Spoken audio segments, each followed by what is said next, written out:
Hey guys, thanks for joining me with Learn to Play Games. My name is Lance, and we're here at the CMON Expo 2019. This is day 2. I'm here with Eric Lang, and we're going to be talking about one of his newest games that he's working on. So Eric, can you tell me a little bit about what this game is? Yes.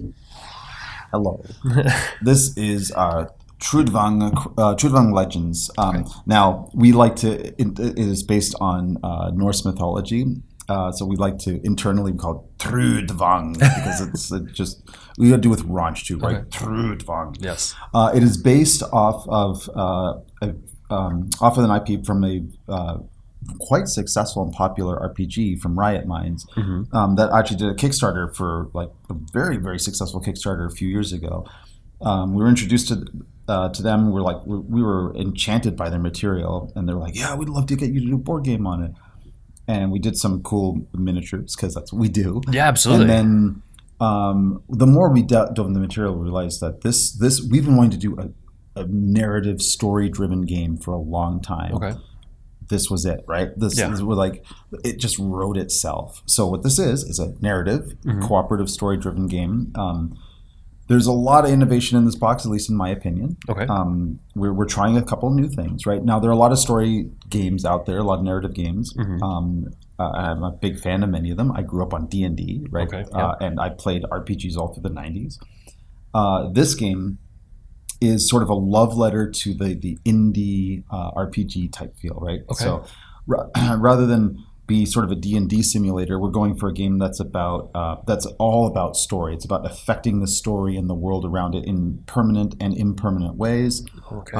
It's not a legacy game. It's a game like everything can be backtracked and everything. And it's actually, because it's a mythical game based on cycles, things will be replaced over the course of the game. Nice. We'll show you that it's got a cool little physical gimmick in here that we really like. And it's 100% story driven. So yes, there's character advancement. You're going to be playing these cool heroes that are trying to save the world. And of course, I'm being very vague because I don't want any spoilers. Sure. But the goal of the game is to get really heroic endings and to shape the world as you're playing it. Neat.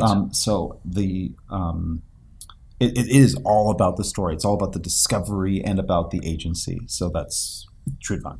Okay. And is it fully cooperative, or will it be a DM, or is it optional? It is fully cooperative, no DM. Awesome. You are playing. You are all discovering the box together, okay. Right? And it's cooperative. There's no no skullduggery or anything. It is pure co-op. And in fact, it's a heroic game. It is a game about heroism. Sweet. So you guys you're trying to do the right thing in a world that increasingly becomes more difficult to do the right thing. Nice. I love that artwork too, and I'll have a picture up on the side here. There's this really cool troll that I got to show you guys. Awesome artwork by Paul Bonner, by the way. This is amazing. This cover came into us really early, and we were like, I have it as a screensaver. Like, it just is so inspirational, right? It is really cool. We were the challenge was we got to make this game based on a story that is this epic. And by the way, just to be clear, this is a design team of 5 people. Wow. This is the biggest design team we've ever had because the game is truly epic in scope. So it's designed by myself, Fel Barros, who you know from Gekido and developer of Rising Sun and Narcos, and Guilherme Goulart, who was a co-designer on Arcadia Quest. Also Fabio Tola, who works in our, who's a great content developer, also designed Wacky Races. And Jordan Adan, who's a new designer for us, incredible new talent, who's been cutting his teeth on this and done a really good job. Wow, that is amazing. So let's go ahead and jump behind the camera. We'll go and dive into this box and see if we can find some little secrets in here that they're willing to show us. So let's go ahead and do that. All right, so we are looking at a game in progress. In fact, this is the setup for the special tutorial story that we had set up. That's not going to be part of the core game, but it is actually a prequel story to the very first chapter of Trudvang in the core box. So I'm going to show you some cool story stuff, a little bit of spoiling, but it actually won't spoil any content from the core. So what you're looking at there, you're looking at 2 main boards, right? This is the world of Trudvang, right, with the sea and the big frozen north and the wonderful wilds. You can see some miniatures already. We've got our heroes over here. You have the giant Logi worm, the legendary dragon long thought only legend as the forebear of Ragnarok, who is boom now in the game, and that's kind of the inciting incident. I am a dragon, and I will end the world. Chapter 1. And we can see over here there's some the Draugr. Draugr are the frozen undead, and they're unique to Trudvang, and they are also, I mean, they're not necessarily legendary, but they're coming back in the world in much greater numbers. So the overall story is like the world. The world is, I mean, the world of Trudvang is very harsh, right? It's in northern mythology, but even though it was harsh and difficult to live in, it was always in harmony to a degree. It had their nature and magic and creature and beast were living. They lived in some natural kind of harmony, which is starting to unravel to a degree. There's some discord and disharmony in the world, and you guys, the heroes, all awake from a dream where you see Ragnarok all of a sudden re-triggered, and you feel like you have it in you to be the legends to stop it. And you come and you meet together here in Argy as the very first chapter of our story, and from there the story begins. Now, I showed you the map. There's also a sideboard here that will where you're going to keep track of stories that the effects of stories that you play. We're going to slide story cards into these little pockets here on the cards and a bestiary. So I'll show you right away what happens. So when you play your first story, you're going to discover some monsters. You'll discover the Logi worm, who is the guy. So you have to put that card into the bestiary. He's going to slide in there, and he's going to say, "Remember, this is a pre-production copy. The components are not fully final. We are putting the pockets in. We have tested them. They're very strong and sturdy, and they will last like crazy." We also have a pack of Draugr, which is these guys up here. I'm going to put that over here. So this bestiary is keeping track of what the monsters in the game do. Now, of course, this is a campaign game. You're going to play several sessions to uncover the deeper story. And as you do that, not only is the bestiary going to evolve, the world is going to evolve. There are pockets in here too where you're going to discover, like for example, that you might meet the seer, the witch might do a quest for the witch's coven, and you will discover the life-giving fountain that's going to go into Draugr now forever until it changes. The fountain is going to restore life to anybody who stays there at the end of their turn. There are pockets in not every province, but almost every province, even some of the sea provinces. So you can, like, the world is going to evolve very, very quickly based on the actions that you take, or sometimes the actions you don't take. Both cool things for you, or terrible things, like maybe the woods are on fire, or the north has invaded to enough of a degree. Like the game will always be changing. And what this is an echo, the echoes and repercussions of stories that you played in the past.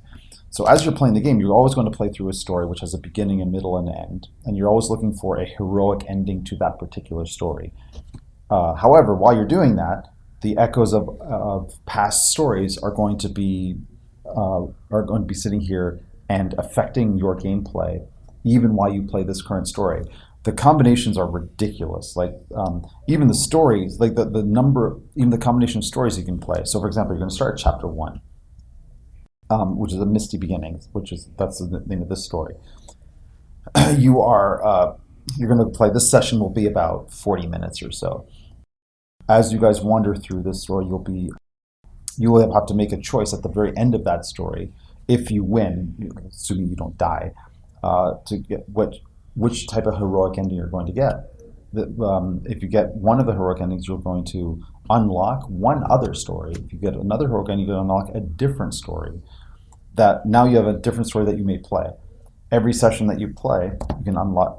You start from that story. A central component to this game, prototype version. This is just only for the. We made this specially just for the tutorial. There's a giant storybook inside the core box. The storybook has. It's got lore text, and of course, this is the background text for the greater story, what's going on in Trudvang. In entry number 1, this is the entry that you guys are going to stay at when you start. It'll give you some flavor text here, give you instructions where it said place the heroes here in RG and place the lug of worm out there and the card in the bestiary. A little bit more flavor text and more instructions, and you're going to stop and you're going to play the game as normal. I want to talk about flavor text for a minute because this is a narrative-driven game. In this game, it was very, very important to us that we don't just bombard you with text for the sake of text. We don't want you to just read a whole bunch of paragraphs and then go play a board game. Not only is this good to set atmosphere and tone, but this is loaded flavor text. It's actually going to give you hints, foreshadowing, red herrings, all that stuff. If you pay attention to the hints given in this, you will actually be able to make informed decisions of the next steps you will take.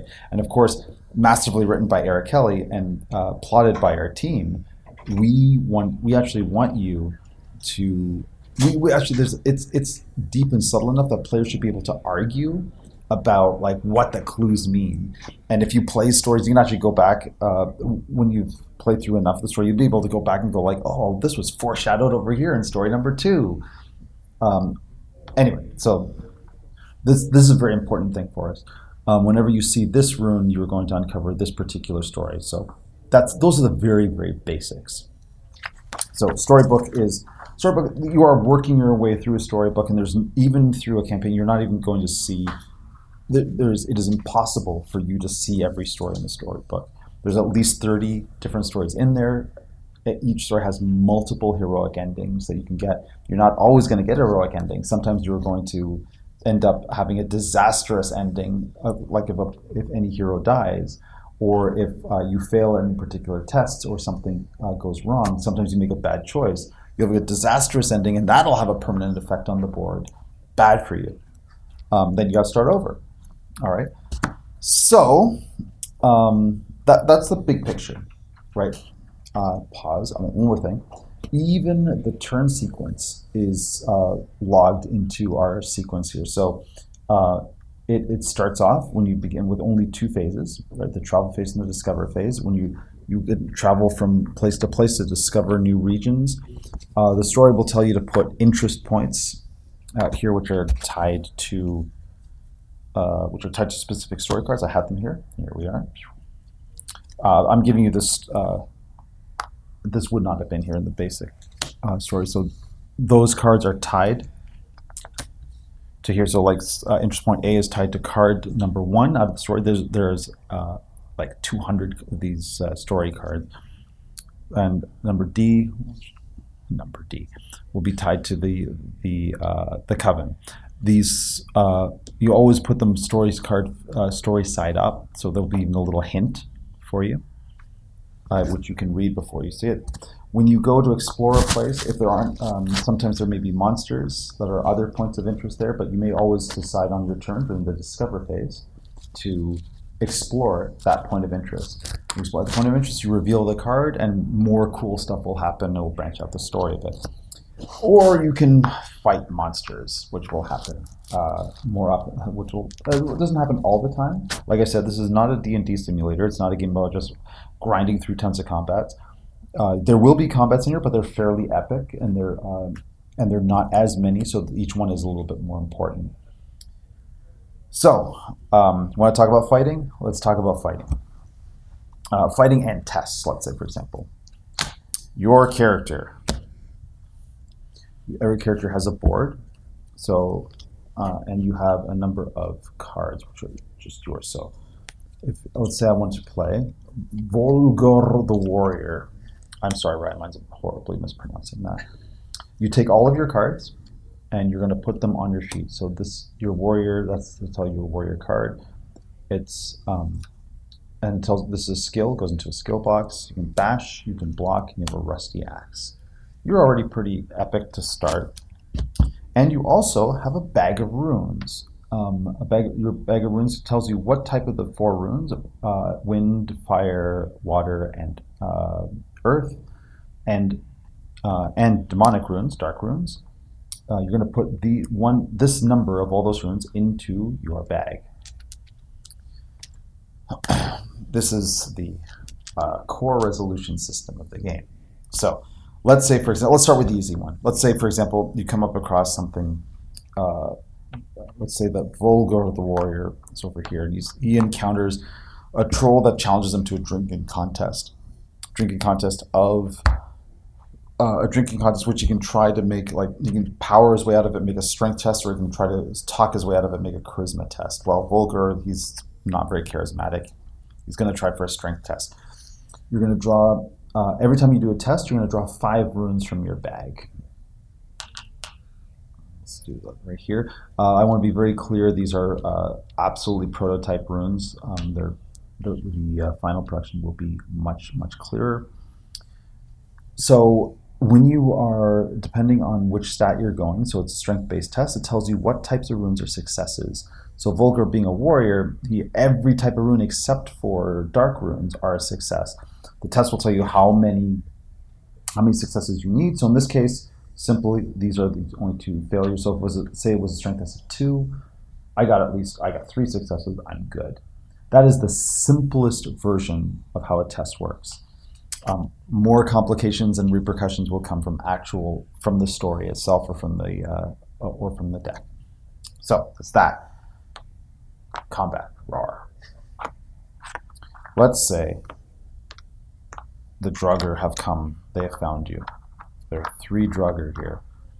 Now the core of the game is simple enough. I'm just going to walk you right through it. I'm going to even make you, Lance, the man behind the camera, make some choices here. Okay. So there's 3 Draugrs. There's the bestiary right there. They do 2 damage each, and they have some symbols here and some actions. When you fight, combat is over a few rounds. We're not going to abandon you, not help you fight. Oh no, it's you against 3 Draugr. This is, by the way, it's a terribly stacked. This is a terrible fight for you. Sorry. I just want to show you how deadly Trudvang is. So when you, every round of fight, the fight is going to continue over a series of rounds until either you are dead, until all your enemies are dead, or until you are out of the combat. Those are the 3 possibilities. So the first thing you do every round is you decide whether you want to be in that fight, or do you want to try to retreat. If you want to try to retreat, you make an agility test. Remember, draw 5 runes. In his case, agility is earth and wind as successes. The difficulty is how many monsters are there, right? Barring any special abilities. Like, for example, there's some monsters that's like cannot be retreated from. Whoops. In this case, you got to get 3 successes if you want to retreat, and then you can cross 1 border to get out of there. If you don't, these guys are just going to attack you every turn. Otherwise, you're going to fight. If you're going to fight, you draw runes from your bag 1 at a time until you decide to stop. So we'll start with 1. Oh, look at this. You drew a demon rune. Every time you draw a rune, you must assign it to either your weapon, one of your skills, or to a failure slot. The Rusty Axe here has a couple of slots. It has can do 1 damage, or it can do, if you assign a fire, if you do 2 fire, it can do 3 damage. Your bash can do 2 damage if you assign any type of rune here, or you can block, which will permit incoming damage if you put an earth rune here. Demonic runes always fail. Boom, goes into your first fail slot. So far, nothing happens. The second one you get is going to trigger a runic ability from the Draugrs, which is an extra damage in this case. The third one means you are going to fail this round of combat no matter what. Wipes out all your successes, you do not get to resolve them, and you only resolve your failures. Want to keep going? Sure. All right. Oh, wow. Stack the deck here. I want to make sure that I actually didn't just fill this with only demon runes. Okay, no, I'm just bad at this game. All right, so you want to keep going? Yes. 1 more shot. All right. You have a wind rune. Wind rune, right? The only possible place for you to put it is into bash. Mm-hmm. Now, I want to be clear. Even though demonic runes are always failures, so are off-colored runes. So if you have used up all the slots, for example, if I fill up this and I only have spots for 1 earth or fire, that means wind runes, any wind runes drawn now are failures and will go here. Remember that. Okay. So want to go again? Yeah, you do. All right. Another wind rune. Nice. You only have this choice. So there's 2 damage coming up. Yeah, keep going. Yeah, let's go one more. One more? All right. Come on. Come on, luck. All right. This is an earth rune. You can, now, you have a choice here. You can finish bash, or you can put it into block to prevent 1 damage. Let's go block. All right. Now, remember, none of this is going to resolve until you stop drawing or you get 3 fails. Okay. What do you want to do? Oh. And you can always reference here. Okay. Right? You've got 2 demon runes left, but you've got 2 fire still. You got 1 more earth. So. You got this. Yeah, let's go one more. You got this. Because earth or wind will be good here, right? All right. I apologize, Lance. That was correct. Wind. Sorry. This is again the runes. This is a different one. Rune is correct, so you can put it here. Okay. You do 2 damage. So now you want to keep going. You've got a shot at drawing fire. You've got 2 fire runes in there, but that will make you risk losing everything. I think that's a good spot to stop. All right. So we resolve the round. Okay. First, do your good stuff. So you're going to block 1 incoming damage. You're going to do 2 damage. The Draugr have 2 hit points, so you can kill 1. Ciao. And clear that off. Now we've got to resolve your failures. You're going to take 1 damage from the Draugr, which you can absorb, and nothing. That's round 1. Now, that's your attack. After your attack, each Draugr is going to, you're going to pile up, or add together, all the damage of all the Draugrs that are there. They each deal 2 damage. Your character has a number of hit points. You have 10 hit points. I'm just going to put a rune here. It should be a heart rune, but so you're going to take 4 damage. If you had multiple characters there, you guys decide how you want to split it. Okay. So it's pretty dangerous. Now comes the next round. Do you want to retreat or do you want to keep fighting? And that's how. And that's it. Those are the basics. Now, remember, want to be clear here, right? You are looking at combat. This is with the very basic versions of the weapons, no huge special abilities, but even then, you got to still get a little sense of that, like how you want to push your luck and check your odds. Your characters are going to develop in cool ways. You're going to get new cards from your legendary path that are going to upgrade this stuff. Monsters are going to be crazy. You're going to have situational bonuses, modifiers, all that crazy stuff. That's it for combat. The last thing, which I don't have components to show you for, is the upgrade path. The game's called Trudvang Legends. The game's about you guys. You guys are legends, right? And you actually represent a whole line of heroes. So as your character upgrades with cards from your path, as you gain experience through the story, you're going to get to buy new cards from different parts of the path deck, depending on how you want to specialize. You can get like cool. I'm sorry, that's an off-class ability. I'm showing you a different character, which I don't have any on me, but you can pick up new weapons, new skills, and sometimes you can just get new titles, which will just give you a different. Will add runes to your bag, so you can even evolve how your bag is going to play out.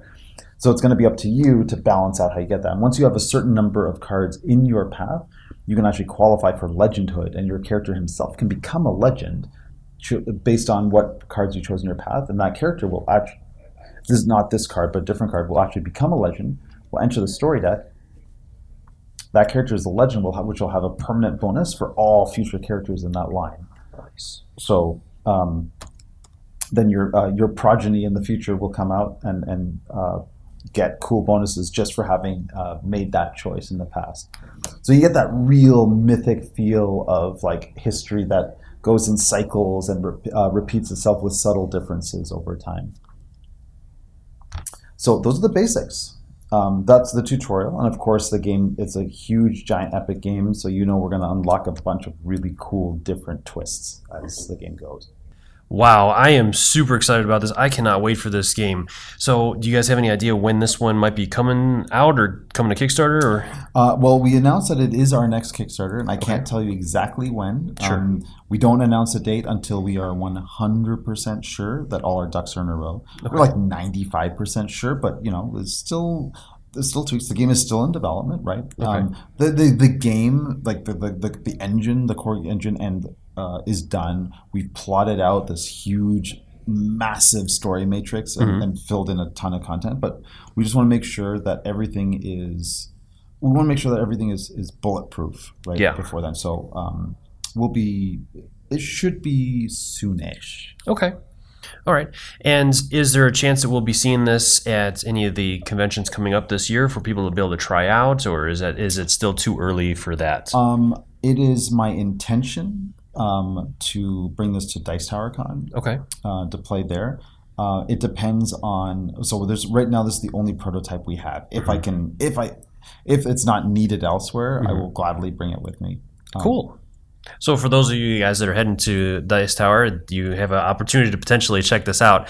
The only thing that I think I was disappointed in is that I have to wait for a year and a half, 2 years to get it into get this game in my house and be able to play it more. This looks amazing. I cannot wait to dig into this. Oh, thank you. I love that rune system. It's really interesting to see games like this without dice, but still having some of those odds that come into play. And so one thing I was curious on is that as your character levels up in that, is there going to be different things that maybe we'll be able to like put that rune back in the bag if you draw a bad one, or things like that to mitigate some of the randomness to the runes? I mean, you're a smart guy, right? You've gamed a lot.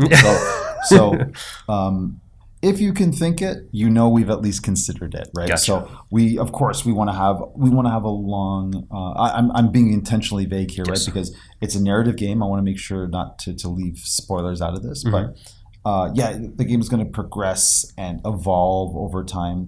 It's not a legacy game where we're not gonna shock you halfway through and go, oh, this is no longer a co-op game. It's actually a zombie game. Like we're not gonna do that kind of crazy stuff. Like it's an epic, cohesive story with a narrative. But that narrative has lots of twists and turns, lots of cool mechanical ramifications. You see the scope, right? The world is going to evolve. It's going to change, and you are actually, to a degree. If you're a board gamer like me, and there's a lot of plastic in this game. The rules of all the minis are going to evolve. Like they're going to change over time. Okay, it's going to feel almost like you're trying to manage the world of Trudvang, right? Keep it under control, keep it in harmony as much as possible, as the story is trying to drive it more into disharmony. And the mutually exclusive choices that you make, like. You're not going to be able to do everything, right? Yeah. So sometimes you're going to end up having to like let one NPC burn at the cost of helping another one because you guys can't do everything, or the echoes of a past story are going to come back and haunt you and use up precious time that you're trying to get something else accomplished, and you have to start thinking about or maybe you want to go back and replay an old story you've unlocked. In order to try to undo some of the decisions that you've made. Wow. Right? Like it's possible you can do that. That is really cool. So we're of course we're excited, right? This is right up my alley, right? It's the RPG in a box I've always wanted to play, and if the idea of a mostly narrative driven story interests you, I think this one will be right up your alley. I am super excited about it. I cannot wait to dig into this more. So as this thing gets closer, I will do my best to do some more coverage. If you guys have any questions or comments, drop them in the comment section below, and I'll do my best to answer them, or hopefully shoot them over to Eric or one of the team. They might be able to answer some questions as well. And then, of course, be on the lookout for this one coming to Kickstarter as well really soon. And thank you so much, Eric, for taking us through this. Really appreciate it. I cannot wait for this game and to see what happens in the Kickstarter as well. I mean, you guys are going to reveal all kinds of surprises, I'm sure. So cannot wait. we are come on, right? Like yep. It's you know how this goes. Absolutely. So thank you guys again for watching, and we'll see you later. Thank you. Bye.